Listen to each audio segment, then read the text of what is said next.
Hello guys, എല്ലാവർക്കും ഗുരുവായൂർ കുട്ടീസിലേക്ക് സ്വാഗതം. അപ്പോൾ നമ്മളിന്നൊരു ഹാഫ് ഡേ ഇൻ മൈ ലൈഫാണ് ചെയ്യാൻ പോണത്. ഇപ്പോൾ ഞാൻ അടിച്ചു വാരി നിങ്ങൾ കണ്ടില്ലേ, അതെന്താണെന്ന് മനസ്സിലായ? ഞെരിഞ്ഞലാട്ടോ. ഇപ്പോൾ വെള്ളക്കുപ്പിയൊക്കെ വെച്ചിട്ടും നായ്ക്കളുടെ ശല്യം ഇല്ലാത്തവർക്ക് വരുന്നവർക്ക് വെരിഞ്ഞലിടാവുന്നതാണ്. അപ്പോൾ രാത്രി ഇട്ട് വെച്ച് കഴിഞ്ഞാൽ നേരം വെളുക്കുമ്പോൾ നായ്ക്കളൊന്നും ഇതുവരെ കയറിയിട്ടില്ല. അപ്പോൾ എൻ്റെ അനുഭവത്തിൽ നിന്ന് പറയുന്നതാണ്. ചെയ്ത് നോക്കുക. വെച്ചു, അത് കഴിഞ്ഞ് നമ്മൾ അരി ഇടാൻ പോകണം. അപ്പോൾ ഇന്നലത്തെ ചോറ് കുറച്ച് ബാക്കിയുണ്ട്. അപ്പോൾ നിങ്ങൾ വിചാരം ഉണ്ടാവും ചോറ് ബാക്കിയുണ്ടെങ്കിൽ അത് കളഞ്ഞിട്ട് വെക്കുന്നത്. വേണ്ട, ചോറിൽ കൂടെ തന്നെ നമുക്ക് അരിയിട്ട് ദിവസത്തേക്കാണെങ്കിൽ കേട്ടോ, ഒരു സംഭവം സംഭവിക്കില്ല. അതിന് കഴുകി നമുക്ക് അരി അടുപ്പത്ത് വയ്ക്കാം.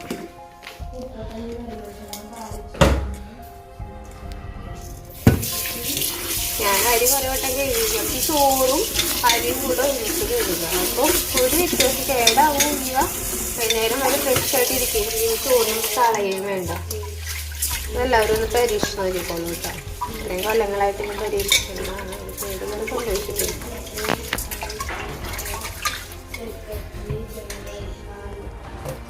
കേടായിപ്പോവും. നല്ല അരിമെങ്കിൽ മാത്രം എടുത്ത് വയ്ക്കണം. ചൂടാക്കിയിട്ട് ഉണ്ടാക്കി എടുക്കാം. എന്തായാലും ചായ കുടിക്കാം. ചൂടാറാൻ വെച്ചാൽ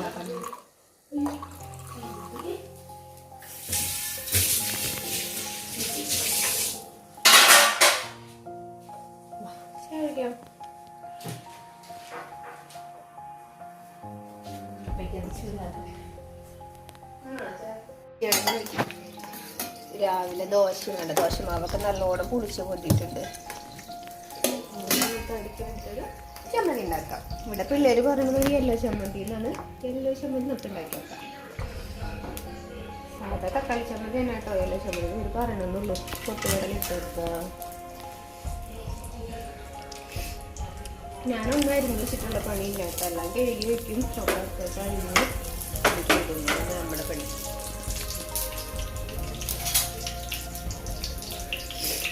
തിരിഞ്ഞിട്ട് തുടങ്ങാം.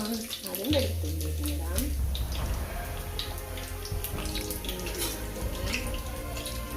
കുഞ്ഞിനാണിട്ട്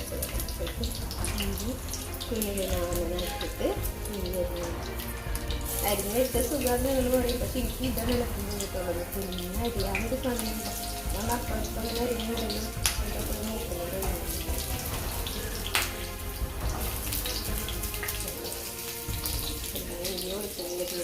പച്ചമുളക് ഇട്ട് സവാള മല്ലിപ്പൊക്കെ ചേർത്ത് അരിഞ്ഞ് ഒരു ഷേപ്പ് കഷ്ണത്തിന് ഒരു ഷേപ്പിന് കൊണ്ടുവന്നിട്ടുണ്ട്.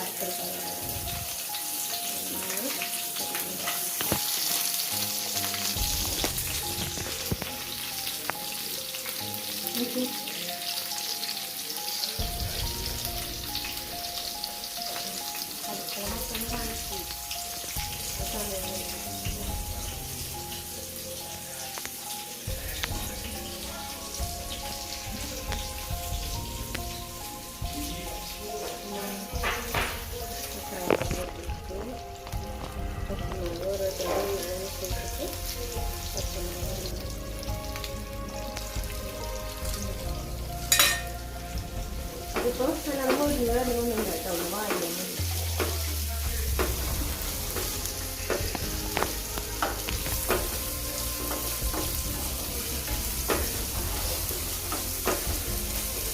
അടപ്പത്തിൽ നമ്മൾ ചോറ് വെച്ചിട്ടുണ്ട്. പിന്നെ ബീഫ് കറി വെക്കാന്ന് വിചാരിക്കണം. അപ്പം എല്ലാവർക്കും ചോറ് നന്നായിട്ട് ചോറ് ചെയ്യാൻ സവാള പൊരിച്ചില്ലേ. അത് എൻ്റെ കൂടെ ഒരാളുണ്ട് കേട്ടോ, ക്യാമറമാനായിട്ട്.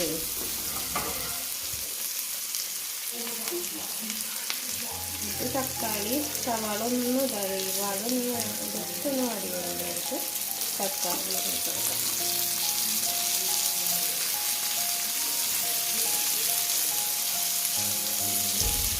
ഞാനെപ്പോഴും നമ്മൾ ചെയ്ത പാത്രങ്ങളും അപ്പുറത്തെ കഴുകിക്കും. പാത്രം കഴുകുക എന്നുള്ളൊരു ജോലി വെച്ച് ഇതുവരെ ഉണ്ടായിട്ടില്ല. അപ്പം കഴുകിയിട്ട് നമ്മൾ വേറെ ചെയ്ത് വെച്ച് പണി കിട്ടുന്നത്. ഇപ്പോൾ അവിടെ കിട്ടുന്ന നമ്മൾ തക്കാളി നോക്കണമെന്നില്ല.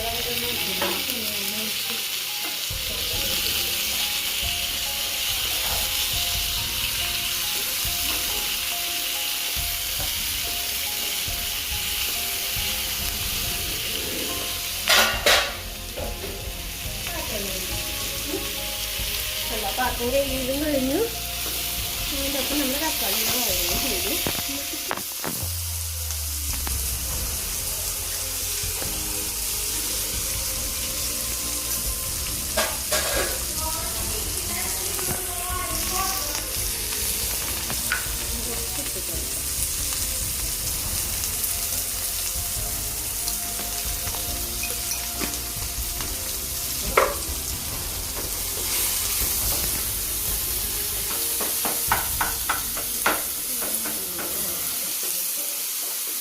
പച്ചമുളക് ഇട്ട് കൊടുത്തിട്ടുണ്ട്. ആവശ്യങ്ങൾക്ക് വേണ്ട കളർ ചേഞ്ച് കളർ കൊണ്ട് ഭംഗിയിലൊക്കെ വേണമെന്നുണ്ടെങ്കിൽ മുളക് പൊടിയും കൂടി ഇട്ട് കൊടുക്കാം. മഞ്ഞൾപ്പൊടി ഇട്ട് കൊടുക്കാം.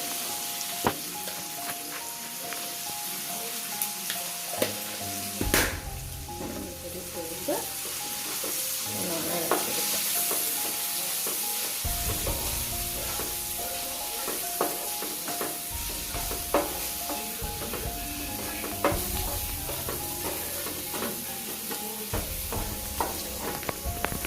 ഇത് വെച്ചതൊന്ന് വാടി വരുമ്പോൾ നമ്മൾ മിക്സിയുടെ ജാറിലോട്ട് ഒന്ന് കറക്കിയെടുക്കുക. ചമ്മന്തി റെഡി. കുട്ടികൾക്കൊക്കെ നല്ലോണം പൊങ്ങി വന്നിട്ടുണ്ട്. ദോശമാവ് പൊങ്ങേണ്ട ഐഡിയ ഞാൻ പറഞ്ഞത് കേട്ടോ. ഈസ്റ്റ് ഒന്നും വേണ്ട. വേണ്ടി ദോശയുടെ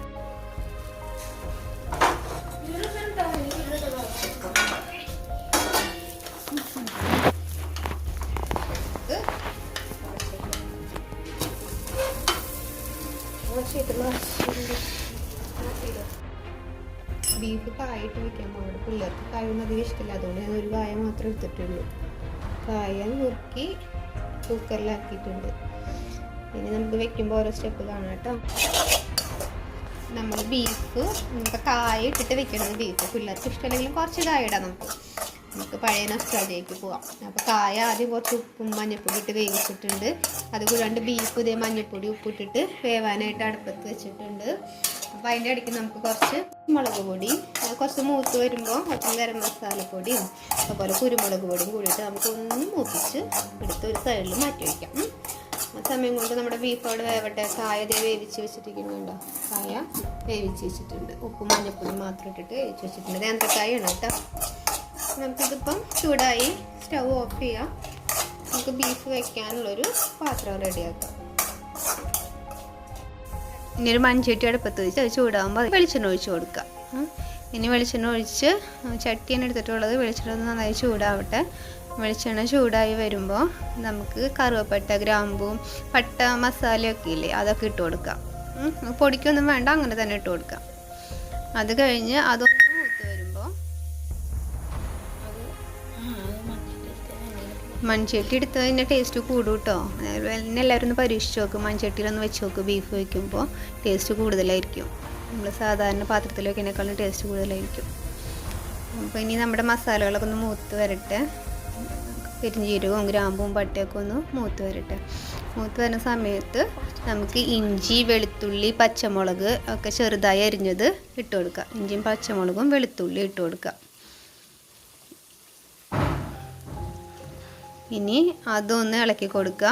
അതൊന്ന് ജസ്റ്റ് മൂത്ത് വരുമ്പോൾ ഇഞ്ചിയും വെളുത്തുള്ളിയും പച്ചമുളകും ഒന്ന് ജസ്റ്റ് ഒന്ന് മൂത്ത് വരട്ടെ കേട്ടോ. അധികം മൂക്കൊന്നും വേണ്ട, ജസ്റ്റ് ഒന്ന് ഇതായാൽ മതി. വെളിച്ചെണ്ണയിൽ കിടന്നൊന്ന് മൂത്ത് വരുന്ന സമയത്ത് നമുക്ക് അരിഞ്ഞു വെച്ചിരിക്കണ സവാള ഇട്ട് കൊടുക്കാം. സവാളയും സവാള ഇട്ട് മിക്സ് ചെയ്ത് ഉള്ളി മൂപ്പായി വരുമ്പോൾ നമ്മൾ വറുത്ത് വെച്ചിരിക്കുന്ന മസാലപ്പൊടികളില്ലേ, അത് പകുതി മാത്രം ഇട്ട് കൊടുക്കാം കേട്ടോ. നല്ലോണം ഇളക്കി കൊടുക്കാം. കുറച്ച് വെളിച്ചെണ്ണ കൂടെ ഒഴിച്ച് കൊടുക്കാം.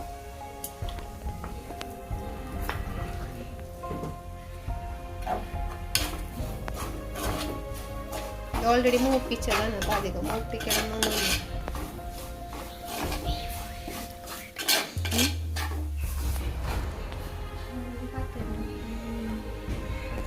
നമുക്ക് ഈ ബീഫ്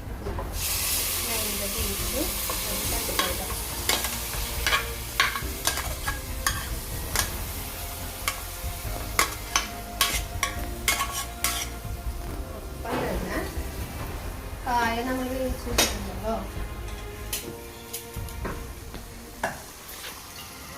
കായും വെള്ളവും ഇതൊക്കെ കൂടെ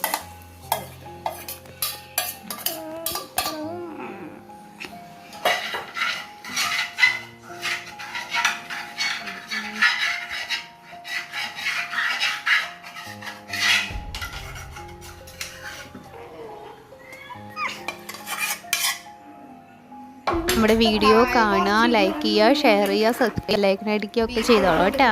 താങ്ക്